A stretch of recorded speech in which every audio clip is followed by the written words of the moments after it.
नमस्कार दोस्तों, आज आप सबके बीच देखिए आषाढ़ के सावन का काली माँ का पूजा होया जाता है। उसके बीच मैं आप सबके बीच सुना रहा हूँ क्योंकि टाइम नहीं मिलता। इसके वजह से हमारे मित्र देखिए राजेश भाई और हमारे बलिष्ठ भाई, ये लोग मिल के हम लोग बोलते हैं काली माँ का पूजा है, तो हम सब सहयोग करने के लिए लोग बोले हैं। आप सबके बीच में थोड़ा पेशकश से सुना रहा हूँ। काली माता की जय।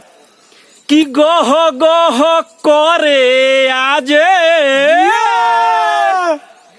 कि गोह गोह करे आजे, काली माई के दुअरिया देखी पुजरिया आइल बा, कि देखी पुजरिया आइल बा।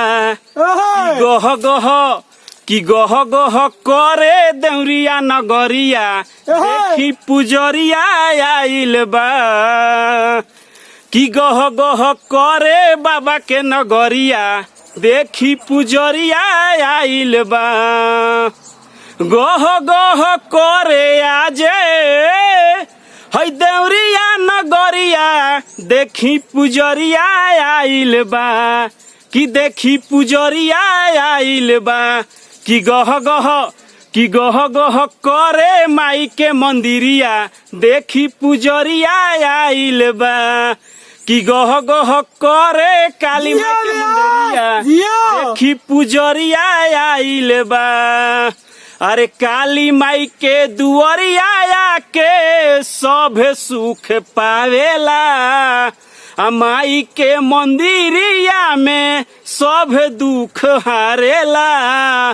कि तोहरे दुअरिया आईनी पूरा गाँव के जवरिया देखी पुजरिया आइल बा, कि देखी पुजरिया आइल बा।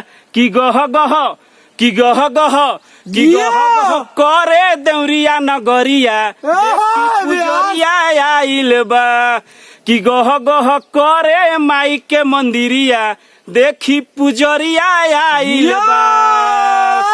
अब पूरा गाँव में जवार मिलके करेला पुजैया, माई के कृपा से सब हरि है बलैया।